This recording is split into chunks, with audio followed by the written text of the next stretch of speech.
Salut, que le Père soit glorifié. Esclaves, obéissez à vos maîtres. Esclaves, obéissez à vos maîtres.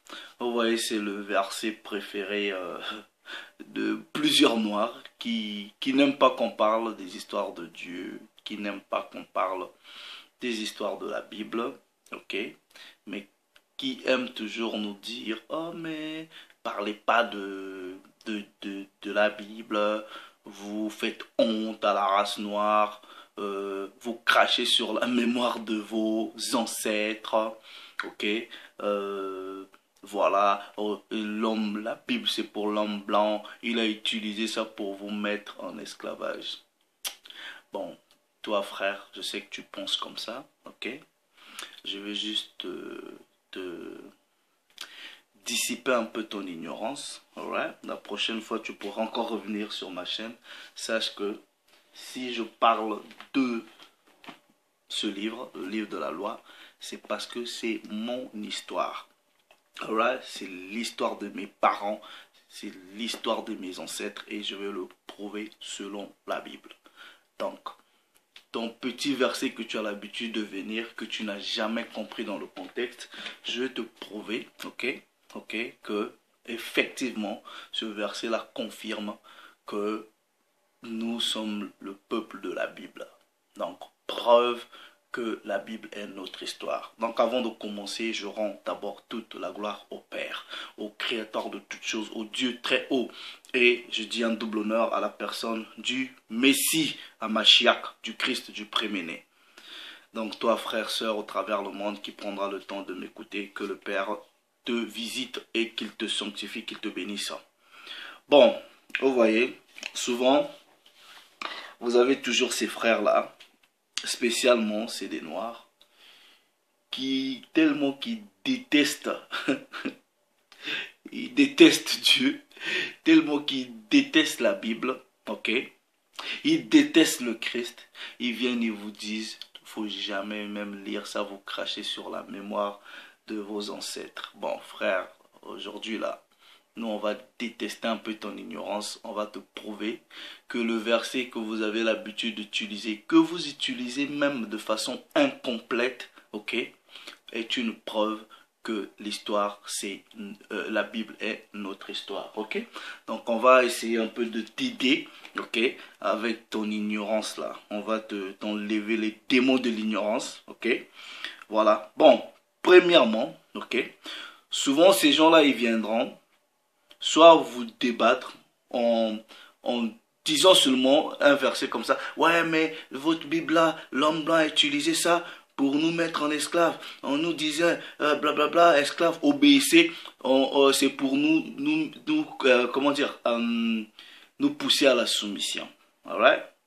Donc, souvent, ils vont, ok, on va vous expliquer, ok, donc, toi qui viens souvent donner ce verset, tu donnes même pas le verset, tu dis seulement, esclaves, obéissez à vos maîtres, ok, donc, je vais, premièrement, ok, je commence dans Colossiens, ok, Colossiens, je vais lire dans la King James version française, Colossiens chapitre 3. Ok? Colossiens chapitre 3 du verset 22. Ok? Regardez. Bon, dans d'autres versions on dit serviteur, dans d'autres on dit esclave. Bref, dans la version King James ici il est écrit serviteur, obéissez, alright, en toutes choses à vos maîtres. Donc ce noir là qui viendra, ok, qui aime pas Dieu, va seulement prendre la première partie. Ok, mais nous, on ne va pas s'arrêter à la première partie. On va continuer la lecture. Ok, serviteurs, obéissez, excusez-moi, en toutes choses à vos maîtres. Comment? Selon la chair. Maître selon la chair. Nous continuons. Ok, non pas seulement sous leurs yeux, ok, comme pour plaire aux hommes, mais avec simplicité de cœur dans la crainte du Seigneur. Bon, maintenant je te pose la question. Quand tu dis, toi tu es un esclave, quand on te dit obéir à ton maître, ok, mais avec simplicité de cœur, dans la crainte du Seigneur, qu'est-ce que obéir, soi-disant, qu'est-ce que Dieu a à voir avec quelqu'un qui te met en esclavage? Et que cette obéissance-là, ok, euh, euh, tu lui dois l'obéissance et c'est une sorte de crainte du Seigneur. Qu'est-ce que Dieu a à voir là-dedans? Ok, vous allez comprendre parce que vous ne lisez pas la Bible comme il le faut. Nous continuons la lecture. Verset 23. Tout ce que vous faites, faites-le de bon cœur comme le Seigneur et comme pour le Seigneur et non pour des hommes. Ok? Verset 24. Sachant que vous recevrez du Seigneur l'héritage pour récompense. Servez Christ, le Seigneur. Verset 25. Car celui qui agit injustement selon son recevra plutôt celui qui agit injustement, ok, recevra son injustice. Il n'y a point d'acception de personne. Bon, maintenant, regardez, hein, on est dans le livre de Colossiens, ok. Si nous restons dans le verset 22, esclaves, obéissez vos maîtres, ok. Vous vous arrêtez là, alright. Nous, on ne va pas s'arrêter là. On va dans la continuité du livre. Donc, je prends le chapitre 4, ok. Là-bas, on a demandé l'obéissance, ok, au maître, ok. Mais regardez le chapitre maintenant 4, le premier verset, on dit quoi? Maître, accordez à vos esclaves ce qui est juste et équitable. Sachant que vous aussi, vous avez un maître dans le ciel. Persévérez dans la prière. Veillez-y avec action de grâce. Est-ce qu'il n'y a pas de contradiction? Là-bas, on vous dit d'obéir et on dit au maître d'être juste et équitable devant l'esclave. Mais non. Ceux qui viennent, qui ne comprennent même pas, bon, admettons, vous venez parler de l'esclavage. Alright? Mais non. Est-ce que c'est la Bible? Si, je donne un exemple. Ok. Bon. Il y a une arme. Ok? Il y a une arme. L'arme, elle est là. Alright? Je donne un exemple. L'arme, elle est là. Est-ce que c'est là, si quelqu'un maintenant prend cette arme, on va dire, ok, vous créez une arme, ok, peut-être dans l'objectif de vous défendre, on va dire ça comme ça. Ou on crée une voiture dans l'objectif de se déplacer. Ouais. Vous prenez la voiture, vous faites un dépassement de vitesse ou quoi que ce soit là. Vous partez, vous cognez les gens ou vous faites un accident. Est-ce que c'est la voiture qui vous fait faire l'accident ou c'est la personne qui contrôle la voiture? Je ne sais pas si peut-être mon exemple il n'est pas bien, mais vous voyez de quoi je parle. Si j'ai une arme qui est peut-être faite, je ne sais pas, pour des raisons de sécurité ou quoi que ce soit. Mais si quelqu'un prend l'arme, va faire un braquage avec, est-ce que c'est la faute de l'arme ou c'est la personne qui utilise l'arme, l'a fait un mauvais usage? Non. Qui sont maintenant ces gens-là qui ont été mis en esclavage? Jérémie, okay. Jérémie attendez. D'abord, avant d'aller dans Jérémie, je prends Éphésiens chapitre 6, ok? Éphésiens chapitre 6, à partir du verset 5, il est écrit: Serviteurs, obéissez à vos maîtres selon la chair, avec crainte et tremblement, dans la simplicité de votre cœur comme à Christ. Non pas seulement sous leurs yeux, comme pour plaire aux hommes, mais comme des serviteurs de Christ qui font de bon cœur la volonté de Dieu. Ok? Servez-les avec empressement, comme servant le Seigneur et non des hommes. Sachant que chacun soit esclave, ouais?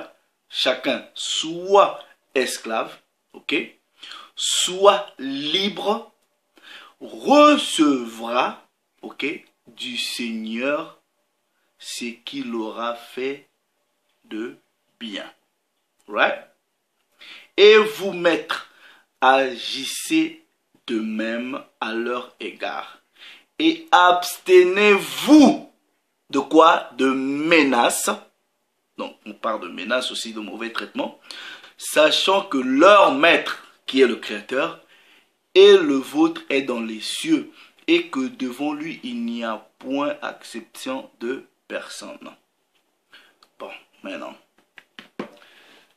Qui a mis qui en esclavage et qui était parti en esclavage? Il n'y a pas de problème, on va lire. Jérémie, ok? Jérémie.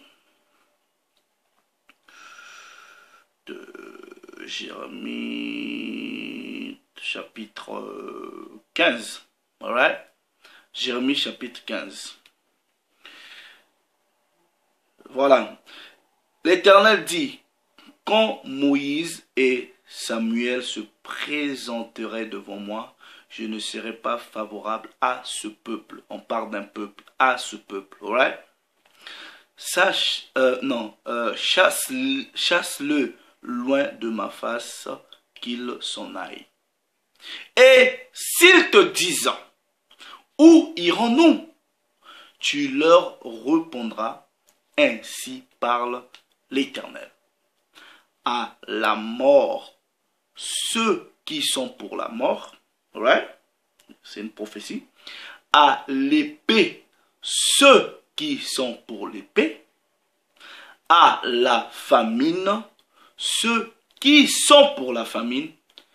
À la captivité, ceux qui sont pour la captivité. Donc, vous comprenez bien, ici, on parle d'un peuple. Ce peuple-là qui a été mis en captivité. Donc, même l'esclave obéi prouve que ces esclaves-là, c'était un peuple qui prophétiquement devrait aller en captivité. Alright? Mais non. Dieu dit que même ceux chez qui nous devrons aller en esclavage devraient nous traiter de façon équitable. De façon équitable. S'ils ne le font pas, voilà, chacun recevra de ce qu'il a fait. Mais non, ok? Preuve encore que ça là, nous sommes les gens de la Bible. Alright? Ok. Deutéronome, chapitre 28. Ok? Deutéronome, chapitre 28. À partir du verset 45. Ok? Donc, l'esclavage là, c'est une des malédictions à cause de la désobéissance. Preuve encore que c'est notre histoire. Vous racontez n'importe quoi. Toutes ces malédictions viendront sur toi. Elles te poursuivront et seront ton partage jusqu'à ce que tu sois détruit parce que tu n'auras pas obéi à la voix de l'Éternel, ton Dieu, parce que tu n'auras pas observé ses commandements et ses lois qu'il te prescrit. Regarde, elles seront à jamais pour toi et tes descendants comme un signe et des prodiges. Donc, quand je vois les signes de la malédiction, voilà, tout ça là, ça me rappelle, mes grands-parents ont désobéi à la loi. Ce sera pour toi et tes descendants, nous autres, un signe. Right? Regardez, ok?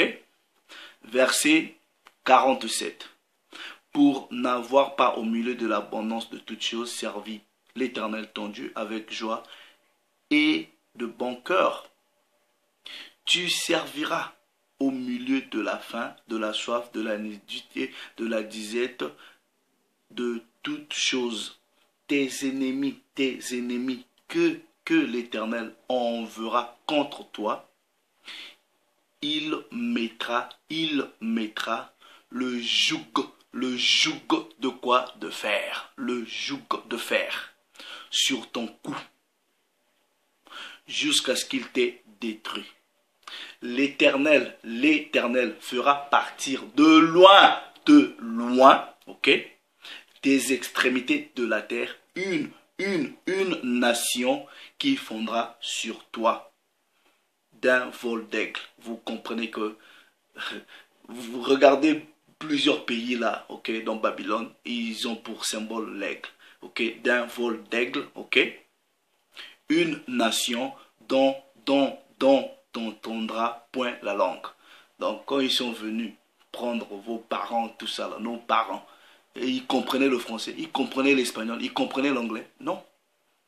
Une nation au visage farouche, qui n'aura ni respect pour qui? Pour le vieillard, ni pitié pour l'enfant. Donc, on tuait des vieillards, on prenait les enfants les plus valides, on les ramenait. Vous parlez de quoi? Bon, maintenant, regardez, ok? Et ça, dans vos églises, on ne vous dira pas. Voilà. Regardez, parce que les gens pensent que Dieu, c'est tout bon. Dieu, c'est la justice. Tu tues par l'épée, on te tue par l'épée. Voilà. C'est ça la justice de Dieu. La justice de Dieu, c'est pas tu tues par l'épée ici, on dit oh, bah, voilà, je te fais rien. Non. Regardez ce qui va arriver. Alright? J'invente rien, je lis. Ok? Apocalypse, chapitre. Bon, il y en a qui vont pas aimer ça. Bref, mais on va lire. Apocalypse, chapitre 13. Ok?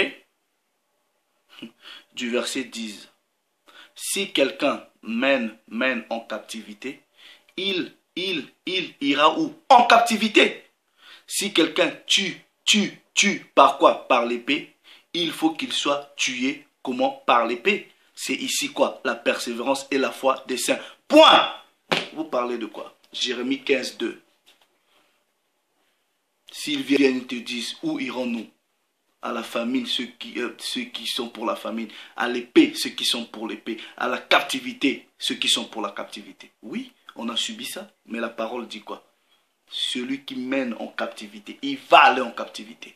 Celui qui tue par l'épée, il sera tué par l'épée. Parole du Créateur. Vous parlez de quoi? Donc votre esclave là, votre esclave obéissez à vos maîtres, c'est une preuve encore que c'est notre histoire. Parce que nous sommes ce peuple-là. Le Père s'est encore glorifié. Shalom.